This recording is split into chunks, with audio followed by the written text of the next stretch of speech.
혹시 인사를 포기하고 싶으신가요? 인사를 그만둘까 하는 생각이 든 적은 없으신가요? 초짜에서 벗어나며 인사의 꿈은 멀어지고 갖은 불만과 질책에 시달리며 힘들게 쳇바퀴를 돌곤 했죠. 보기엔 그럴듯해도 시간만 그렇게 덧없이 흐르는데 어쩌다 보니 전직도 못하고 나는 항상 제자리 늪에 빠진 것 같나요? 그래도 오늘아 수고했어요.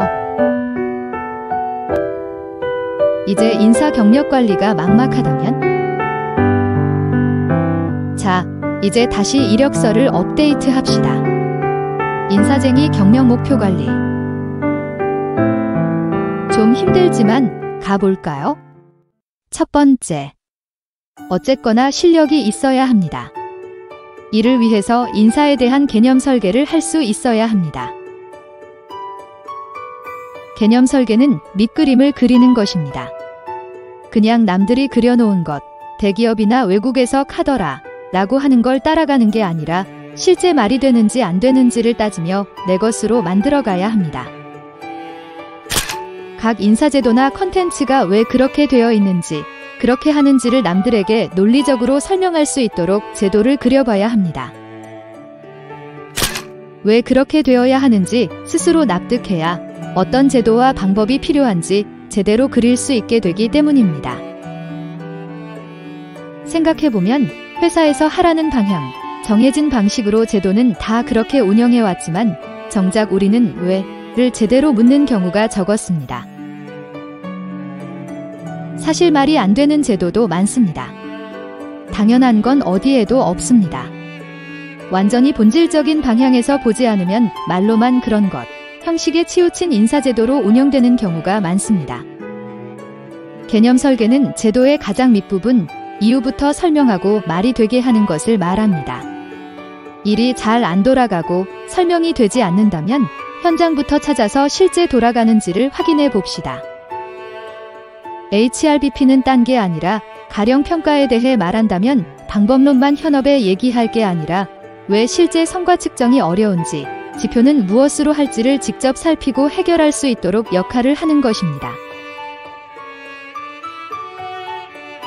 이렇게 인사의 실제 해결 경험을 누적하고 인사기능 간에 서로 어떻게 연계되는지를 이해해서 보상, 선발, 개발에서 어떻게 돌아가야 되는지를 파악해야 합니다. 그리고 이것을 새로운 환경에서 만들 수 있어야 합니다. 조직 성과에 실제로 기여하는 인사가 되기 위해 인사본부장의 관점에서 인사제도는 어떻게 되어야 할지를 계속 생각한다면 실력도 높아질 것입니다.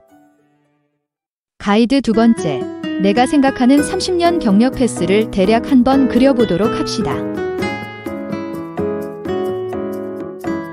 요즘 30년 동안 장기 근속해서 사장님이 되어야지 라고 생각하는 MZ들이 있을까요? 경력 관리에 정해진 답은 없습니다.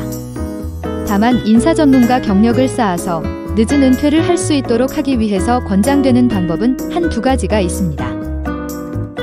처음에 입사해서 1, 2년은 어느 정도 세분화된 내용의 업무를 수행할 것입니다. 그때는 사실 앞으로 어떤 방향으로 해야겠다는 목표는 세우기 어렵습니다. 그렇다고 아무 생각 없이 휩쓸려 지내다 보면 별 성과 없이 인정도 못 받고 빠른 은퇴를 해야 될 수도 있습니다.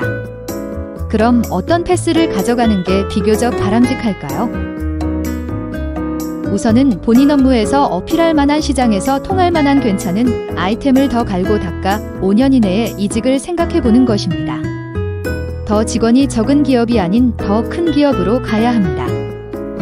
세분화된 큰 기업일수록 경력을 더 인정받기 때문이기도 하고 7년 이내 대리급은 특화된 기능 전문성으로 진입하기 용이하기 때문입니다.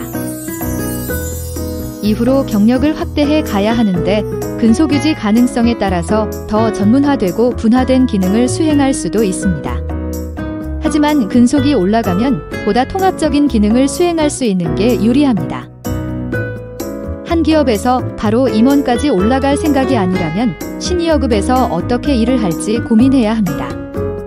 전직을 하게 된다면 거의 현 체급의 기업보다는 한 단계 낮춰서 가게 될 가능성이 높습니다. 따라서 좀 더 통합된 인사를 할 수 있어야 하고 본인의 능력과 여건에 맞게 더 작은 기업의 인사 매니저나 책임자로 전직을 해서 전반적인 관리를 하는 게 바람직합니다. 채용을 하든 배치나 노무를 하든 가능하면 통합 방향에서 평가 보상은 거치는 게 반드시 필요합니다. 그리고 평가 보상과 나머지 일부 기능을 하면 인사기획으로 직무 전환이 비교적 용이합니다. 인사 리더를 하기 위한 코스입니다. 사실 이 방식은 정석이라고 할 수도 없는 하나의 예시이고 살다 보면 이렇게 안 됩니다. 인생은 타이밍이어서 운이 중요하지만 그래도 계획은 있는 게 훨씬 좋습니다. 가이드 세 번째, 전직을 할 때 최소 6개월간 준비하는 방법입니다. 헤드헌터들이 말하길 최악의 이직은 상사나 회사가 싫어서 홧김에 사표를 쓰는 것이라고 합니다. 감정적으로 이직을 하면 손해보기 쉽다는 것입니다. 최소한 6개월의 뜸들이기가 필요하다는 것인데요. 이 뜸들이기의 효과는 적어도 3가지가 있습니다. 첫 번째로는 홧김에 그만두게 되면 그때 선택하는 회사가 본인의 기대 수준에 미치지 못할 가능성이 매우 크다는 것입니다. 6개월간 시간을 두고 찾으면 더 나은 자리를 찾게 될 가능성이 높습니다. 두 번째, 회사를 그만두겠다고 생각하면 그때부터는 평소에 엄두가 안 났던 하지 못했던 일을 시작하십시오. 마지막에 모험적으로 추진한 일이 당신에게 모자란 경력 한 줄을 기재하게 해줄 것입니다.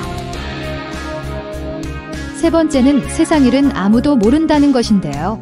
그렇게 준비하는 6개월 동안의 회사 조직이 어떻게 바뀔지 모르는 것입니다. 조직이 변동하기도 하고 조직장이 날아가기도 해서 이직을 유보할 수도 있습니다. 인사 담당의 경력 관리는 정말 깜깜한 심해에 들어가는 느낌일 수 있습니다. 조언받기도 어렵습니다. 하지만 단 한 가지만 기억하시면 좋겠습니다. 그 무엇도 당신의 경력 개발보다 중요한 건 없다는 사실 말입니다. 누구나 한두 번쯤은 꿈을 상실한 듯한 좌절을 겪습니다. 이때 포기하지 마시고 더 길게 보고 잘 넘어가시기를 바라겠습니다. 진짜 인사쟁이를 계속하기 위해서 인사에서의 꿈을 계속 이어가셨으면 좋겠습니다. 감사합니다.